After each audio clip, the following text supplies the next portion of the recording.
Hi, everyone, and welcome back to the Coming Out Cosmic podcast. My name is Christine Nowinski, ET contactee, awakening coach, and founder of Coming Out Cosmic. This podcast is for those who want to help normalize the strange, the weird, and the esoteric. We talk about aliens, we talk about reptilians, draconians, Pleiadians, we talk about fairies, we talk about Bigfoot, we talk about all the strange and esoteric so that you feel more validated in your own experiences, because I know that these things, these mystical creatures, these extraterrestrials, these alternate timelines and dimensions, it's all very real. And my hope is that by me coming out cosmic and sharing all of my experiences, you one day will have the courage to do the same, because we need to start normalizing these things because they're very real and very normal for some people. In today's episode, I'm going to switch it up a little bit. In the last episode, I talked about the Galactic Origin Experience, which is still on sale.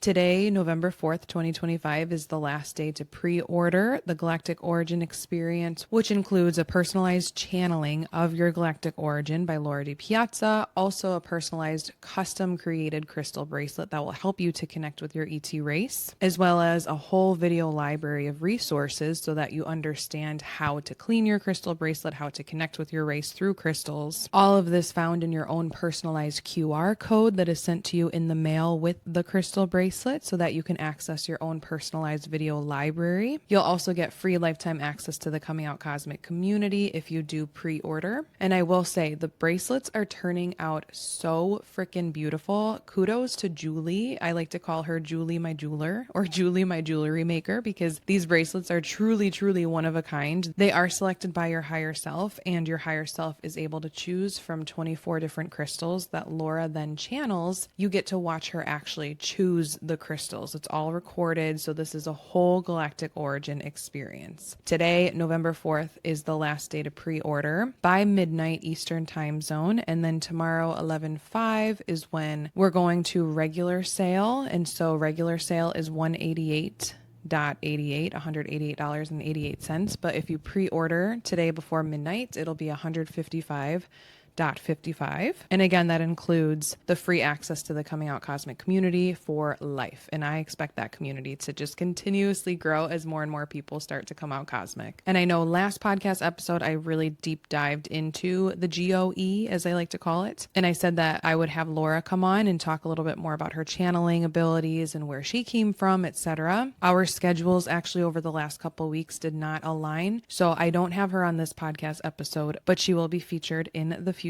when we can get our schedules to align. And today I'm actually going to talk about some of my latest alien visitations. I do believe that the more you talk about your alien contact, the more alien contact will actually happen to you. And in my case, I'm totally fine with that because I love connecting with my ET family. Today, I'm going to talk about two specific episodes that happened over the past 2 weeks. They both have to do with alien visitations through sleep paralysis when I asked for energetic healing. So as a reminder, when you are starting out with alien contact, one of the first things that you'll want to do is always ask for the highest good of all involved, the highest intentions of all involved to happen during the ET contact experience. You don't want to just be inviting in any alien, because there are some aliens that will actually take advantage of this and cause malevolent experiences. So anytime I call an alien contact, I usually do it at night, because I do know that it's easier for them to come and do energetic healing on us in the nighttime when we are in the dream state, because our body is more relaxed. We don't have the monkey mind running around. We're not in a fear-based state because, again, we are sleeping. So anytime I do this, I specifically will go to bed and I will say out loud. I usually find that I have more contact when I actually speak it out loud instead of telepathically. I don't know why this is, but I'll say out loud, for the highest good of all involved, I would love to invite in my ET family, my alien friends, to perform energetic healing on me in this specific area. And then I'll talk about what's been going on. If I want a specific area to have healing, or if I just want general healing, then I'll leave it at that. But being that I'm almost 9 months pregnant, I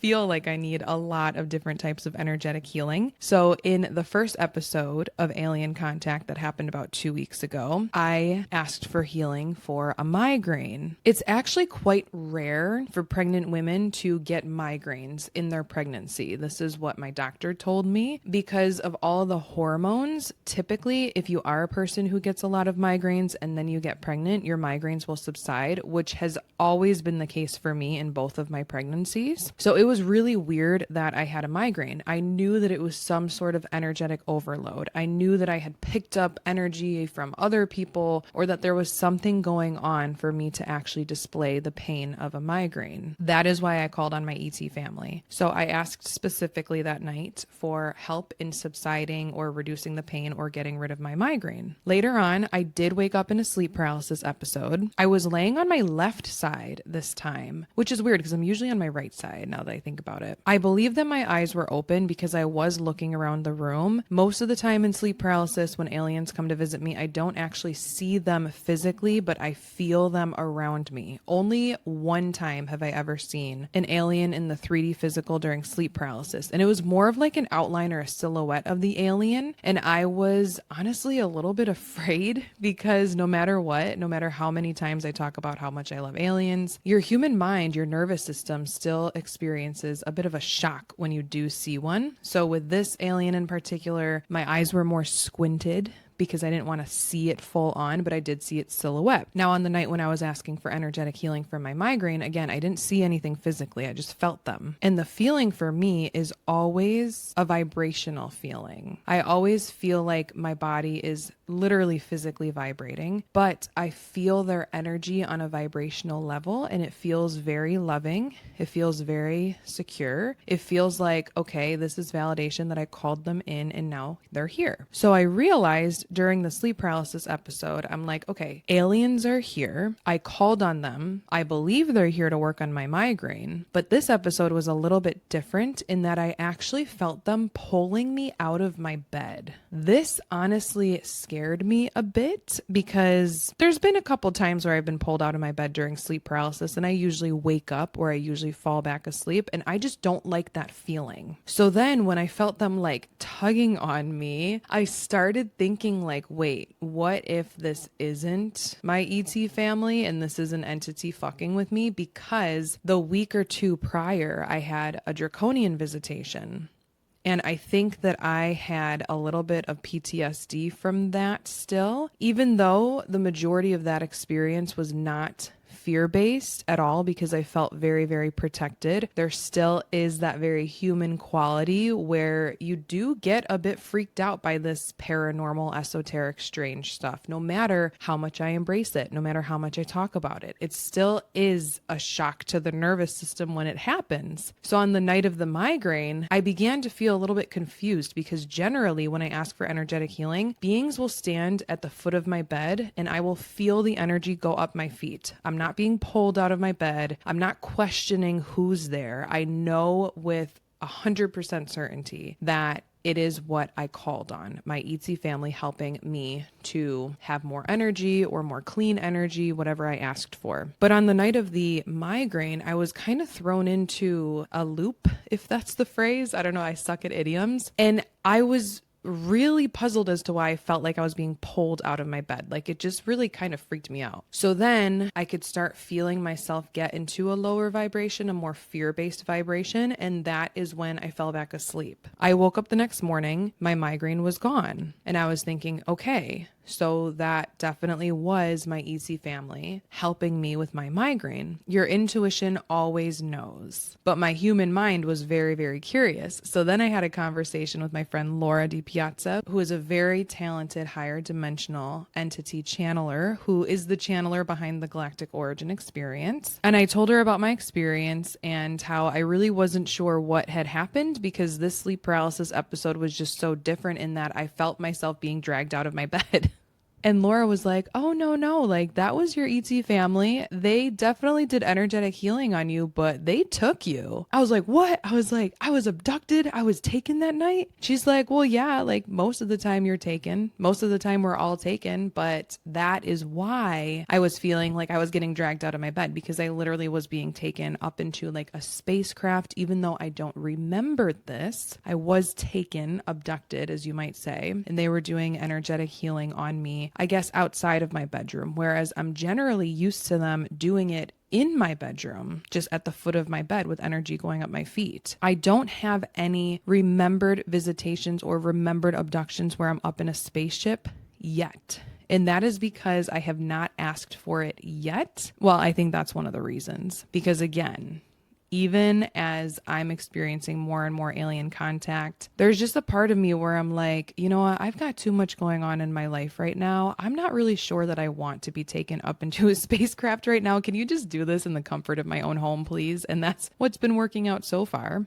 And I think that's why I also did not remember anything after the point of me falling into a more fear-based frequency when the aliens did help me with my migraine. Aliens do have the ability to kind of shut us down. So, for example, if you are in a sleep paralysis state or you're experiencing alien contact and you notice that other people around you, other animals around you, don't even pick up on the vibration, the frequency, the presence of that alien, it is most likely because the alien technically like shut them down. So for me, it was a great validation and confirmation from Laura that, okay, I am getting energetic healing whenever I request it. And intuitively, I do know that. But again, the monkey brain will overanalyze and overthink. And I guess the only really important part to that whole situation, to that whole story, is the fact that I woke up migraine free. So if you are suffering from migraines, if you are suffering from anything physical, your ET family can absolutely help you. And Laura had told me that they did other minor adjustments to my energetic body or to my 3D body. Like they can do that as well. And I felt like $1,000,000 the next morning. It was incredible. Now, I do want to segue into something different here for a quick second before I get into my second alien visitation energetic healing story. And that is, I do want to acknowledge that us as human beings, creator beings, all of us who have high vibrational DNA within us, etc., we do have the power to heal ourselves. I don't have to call on ETs to help me heal my migraine. I don't have to do any of that. We can do that all ourselves. There's a book called You Can Heal Yourself, and it's by Louise Hay. I would recommend picking up that book because it'll talk a lot about the root cause of why certain things happen, like the root cause of migraines and the root cause of different pains or even different cancers. See if it resonates with you. I find that one of the reasons why humans have a hard time healing themselves is because of limiting beliefs, lack of attention, lack of focus, impatience, the need to be instantly gratified now. Maybe there's a lesson that needs to be learned through the pain that they're trying to bypass, but their higher self is like, no, you have to learn this lesson through the pain, and that's why they're unable to heal themselves. Maybe there's some karmic reasons involved. There's a lot of different reasons why one might believe or find that they're unable to heal themselves, but just know that innately human beings do have this power. So then the question for me becomes, well, if I know this and I believe it, that I can heal my own body, why am I constantly calling on aliens to heal me energetically at night? And if you want the real reason, guys, it is because I am almost 9 months pregnant. I ain't got time for any of that. I need some help, please.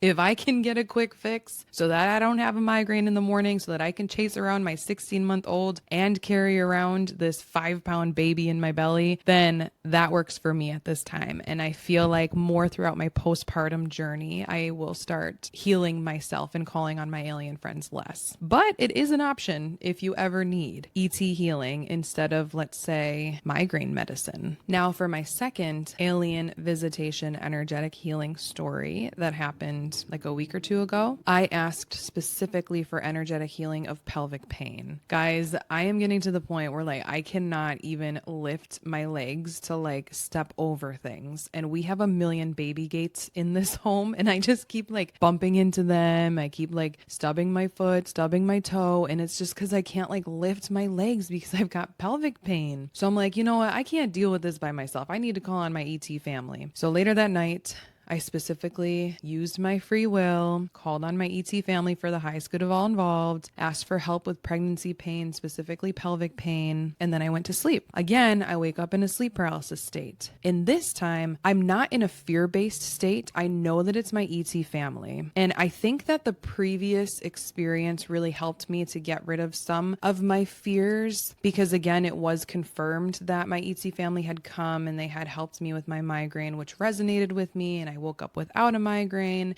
And so having that in the back of my head, I felt more comfortable experiencing this next situation, I guess. So when I did wake up in a sleep paralysis state, I was more conscious. I was like, okay, they're here. I feel them. I feel them energetically. Again, the best way for me to describe it is just like, it feels like a low hum. It feels like a vibrating. It feels like you're in a different dimension, which maybe you are when you wake up in sleep paralysis. But then that kind of gives me like Insidious vibes, you know, the movie Insidious, and that's not what it feels like at all. Again, it just feels like you're waking up in a different state, maybe in a different dimension, different reality, where you are still conscious of some things that are happening around you, but it's foggy. That's how sleep paralysis can be for me. So when I had consciously thought, okay, they're here and they're here to help me because I called on them, I felt more relaxed. I felt more at peace, but I told them telepathically, I said, I know that you're here. I don't want you to take me, but if you are going to take me, please don't let me remember it. Again, personally, for me at this point in my life, I don't want to wake up on a spacecraft. Okay, there's just some alien contactees that are super cool with it, but I talk a lot about the fear of the unknown perpetuating more of a fear-based reality. And I think that that could possibly happen in my case, where because I don't ever remember being on a spacecraft, I don't know what a spacecraft looks like on the inside. I don't know if I'd be laying on a metal table. That fear of the unknown would perpetuate a more fearful reality. And over the past 11 years of having sleep paralysis, I finally got to the point where I am okay and I am accepting of sleep paralysis in my bedroom. I know that they're not shadow people around me. I know that nothing's there to hurt me except for that one draconian that came to visit me, but I also felt very protected. So I wasn't really actually worried. But that's a huge milestone because some people are still terrified of sleep paralysis just because of how your body is basically unconscious or you can't move your body. I'm cool with that. I'm okay with sleep paralysis in the bedroom. But if an alien takes me and I wake up on a spacecraft, I'm probably going to freak the fuck out. Okay? Because I am still human. I believe that I'm also alien. I believe that you're alien. I believe that we're all alien actually with alien DNA, but we're still human.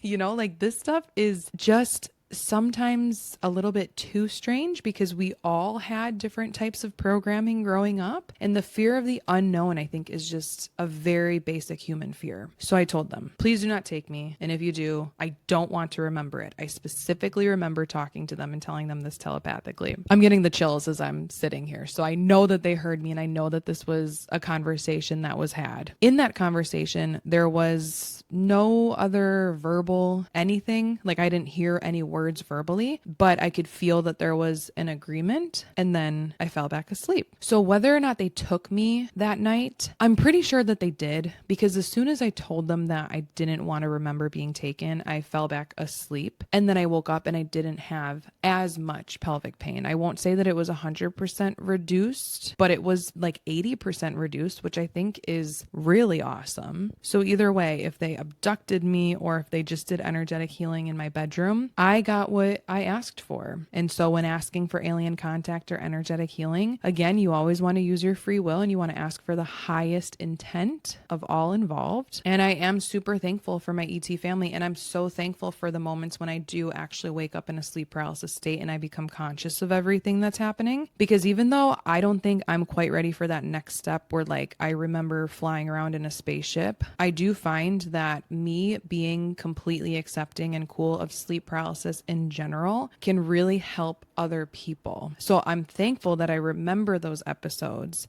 And I will say that when I wake up in the morning, it does feel like a dream. Like I have to think about it for a moment, like, oh yeah, I was visited last night. It's not always easy to remember. It's like when you wake up and you have that split second of like, holy shit, that was like a weird dream. For me, it's the same with sleep paralysis. I'll wake up, I'll be like, holy shit, that was a weird sleep paralysis. And then I'll put the puzzle pieces together and be like, oh yeah, I went to bed that night and asked for healing. They came just like I had asked them to. So please know that if you are asking for alien contact, maybe through sleep paralysis, or if you have sleep paralysis and you're getting frustrated because because you're not remembering it. That's all very normal. And I think what's worked for me is just practicing accepting the experiences and practicing being in the highest vibration that I can be while in those experiences. Because think, if you are an alien and you're going to visit your human counterpart, your alien family who's incarnated as a human to help bring light to the world, and you're visiting them through sleep paralysis, and the human is getting afraid and you feel that fear frequency, you're probably most likely not going to visit them as often because you don't want them to be in that fear-based state. So working through any fears that you have around alien contact, around seeing an alien, around receiving energetic healing, around sleep paralysis can really, really help you to have increased alien contact and or increased remembered alien contact, because your family doesn't want to scare you. They want to help you, but they're probably doing it in ways that you're not even conscious of. We have these human fears that are holding us back, these limiting beliefs that are holding us back. And I'll admit openly, there's just a fear there of me waking up on a metal table on a spacecraft, because those are the stories that we hear, right? Like, I don't know, do they at least have like a comfortable bed that I can wake up in? Like, I'd be a little bit more comfortable with alien abduction if that were the case. But that's why I just say, you know what, just do the energetic healing when I'm in my own bed, because I'm comfortable there. Like, why do I have to go up in a spacecraft? Anyway, I digress. And an ending lesson, I guess, with these two alien visitation stories mixed in with a little bit of conversation about alien abduction is that there are so many stories out there of super fear-based alien abductions. And I think that the majority of those stories are actually just based in the fear of the unknown. You're safe in your bed. All of a sudden you wake up in a spacecraft and there's aliens around you. Yeah, it can be pretty terrifying, especially if they're the grays, because a lot of the grays don't have emotions. There's some controversy there. Some people say that they do have emotions. Others say that they don't. I believe that there is an infinite amount of alien species out there, and I believe that there's subspecies of grays who don't have emotions, and then there's other subspecies who do. So if you're from the gray lineage and your family does not have emotions and you don't feel the emotions when they are giving you energetic healing, yeah, that can be pretty fucking terrifying. So keep an open mind when you hear other people's stories about alien abductions. When they're telling the story, is it seemingly very fear-based? Do they seem open to it? Was this their first experience? Have they been experiencing this for years and years and years? Keep an open mind, because again, the human fear of the unknown is extremely palpable and it can be infectious, because alien abductions, in my opinion, in my experience, even though I don't remember waking up on a spacecraft, they are beautiful and fine. And it's exactly what I ask for. Energetic healing every single time. Of course, I will keep you guys all updated on my other alien visitation stories. I've got a whole playlist of them on my TikTok underneath my playlist. If you're liking this podcast, don't forget to give it a thumbs up, subscribe, follow. I don't know if you're listening on Spotify, Apple, or on YouTube, but all of that helps me to continue coming out cosmic and to continue sharing my stories and building a platform where other people can come out cosmic and share their stories. Because guys, again, we got to start normalizing this. It is not that weird anymore to believe in aliens. All right. Thank you so much to my listeners. And don't forget to check out the Galactic Origin Experience, which I will link down below. All right. Bye, guys.